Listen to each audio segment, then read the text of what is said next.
long remembering, history had been made in and by the Western region. The future, with all its golden promise, lay ahead.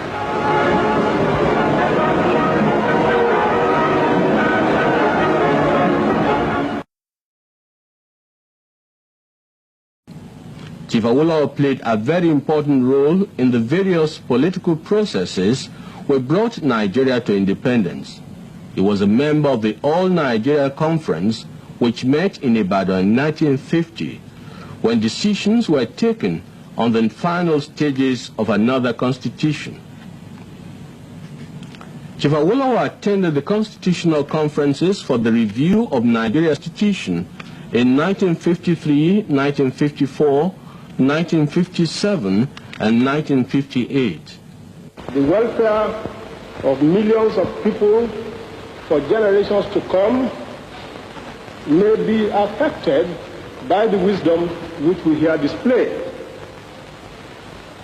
If Nigerian leaders and our British partners are to prove themselves worthy of their trust, now is the time for us solemnly and truly to dedicate ourselves to seeking the greatest good of the greatest number of our people in Nigeria. It is to this end that my colleagues and I pledge ourselves. The first main task of the conference is to resolve those problems which defied solutions in 1957 and to evolve for Nigeria a constitution of which both the British and the Nigerian peoples can be proud.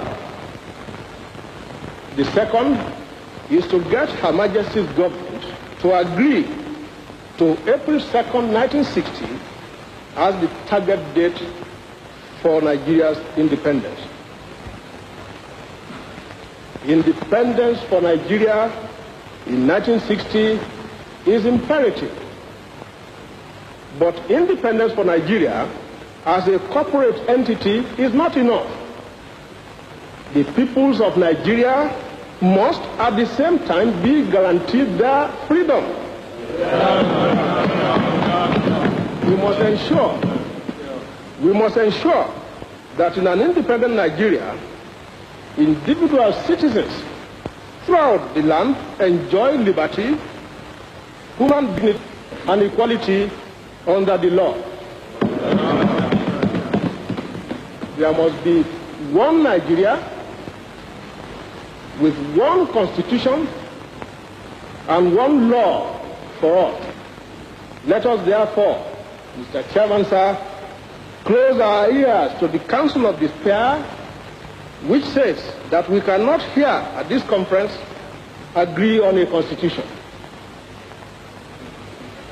If there's any doubt among us as to what should be written into the constitution, let us, as democrats that we profess ourselves to be, refer such problems, as the goal has done recently, to the people whom we profess to represent, either just before or at the federal elections late in 1959.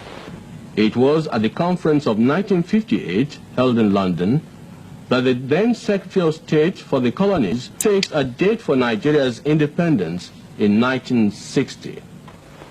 From October the 1st, 1960, your future will be in your own hands.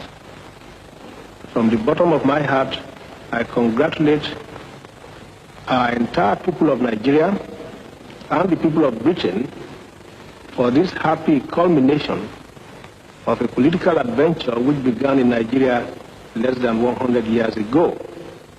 In the years that lie ahead, those of us who have the good fortune to lead our people will need statesmanship of a high order and God's guidance in managing the affairs of our country for the benefit of every Nigerian citizen.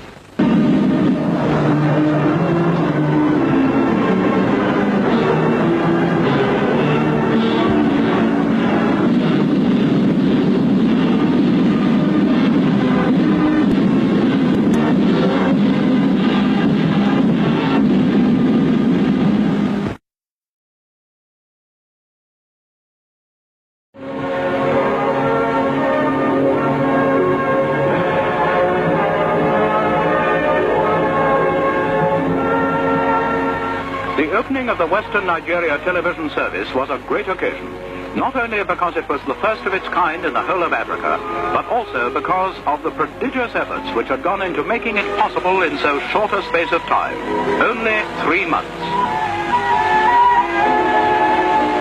It was a proud moment for Mr. Ikoli and the other directors of Western Nigeria Radio Vision when they arrived at Western Hall with many other distinguished people. The ceremony itself was televised, reaching viewers in Ibadan, Lagos, Abeokuta, and many other places within range of the Mapo and Abafon transmitters.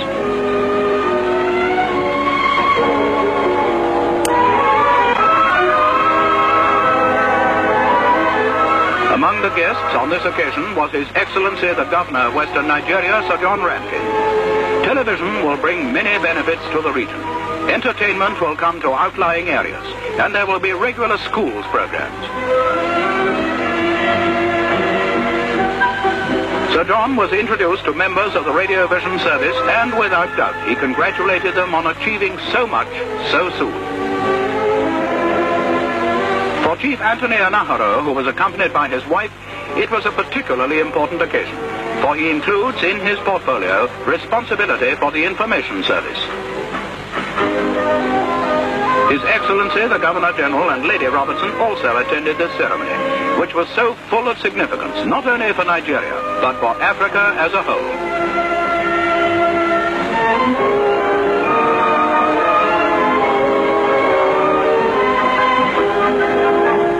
To open the news came the Premier, Chief Obatemi Awolowo. His wife was with him. The region which he leads had pioneered public television. It was a moment of pride and congratulations as he met the distinguished guests and the people who will direct the service which can do so much to spread news, education and amusement throughout the territory and beyond.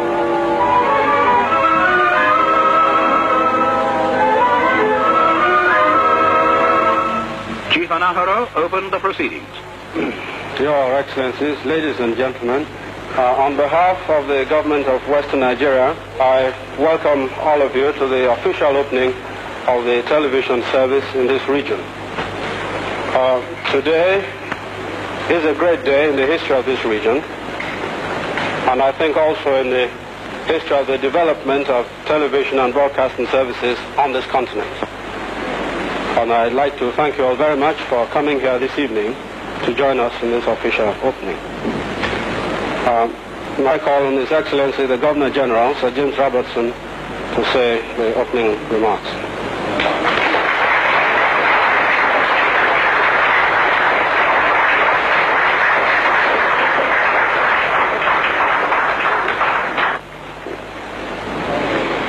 Your Excellency, Honourable Premier, Honourable Ministers, Chairman and members of the Television Corporation, ladies and gentlemen.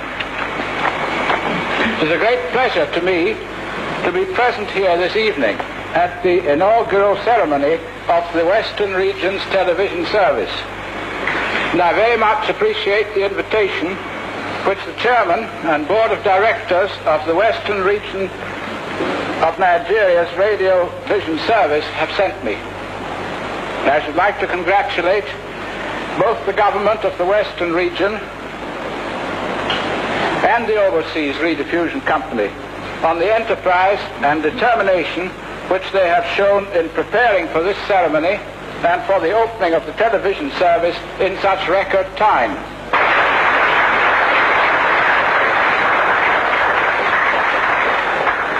Chief Awolowo spoke next. Your Excellencies, Your Highnesses, ladies and gentlemen, few events in my life have given me so much pleasure as to come before you tonight to open formally the first television network in Africa. Western Nigeria television is already being emulated by other parts of this country as well as a number of other African states. I know that you will all gain much from this great medium of mass information and instruction. It is a powerful influence for good. And I am confident that in due course, it will assist in making our great country even greater. Very soon, we and our partners will introduce commercial radio to Nigeria. And we have made careful plans that this medium too will be used for your benefit. With these few remarks, I have great pleasure in formally launching Western Nigeria television first in Africa.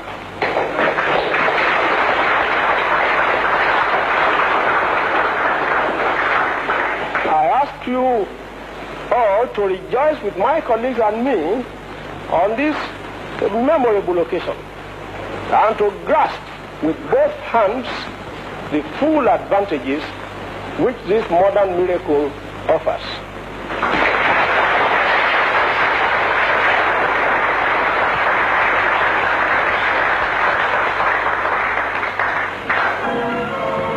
After the ceremonies in Western Hall, the guests went to Television House in Agodi, where a commemorative plaque was to be unveiled. The visitors' book received its first signatures. A £250,000 building had been erected in less than 4 months. A tribute, said the station manager, to the enthusiasm of the 300 Nigerians engaged in the work.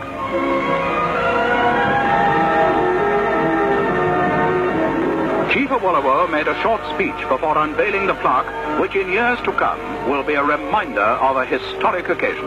A great new service had been inaugurated, an achievement summed up in the station's proud call sign, WNTV, First in Africa.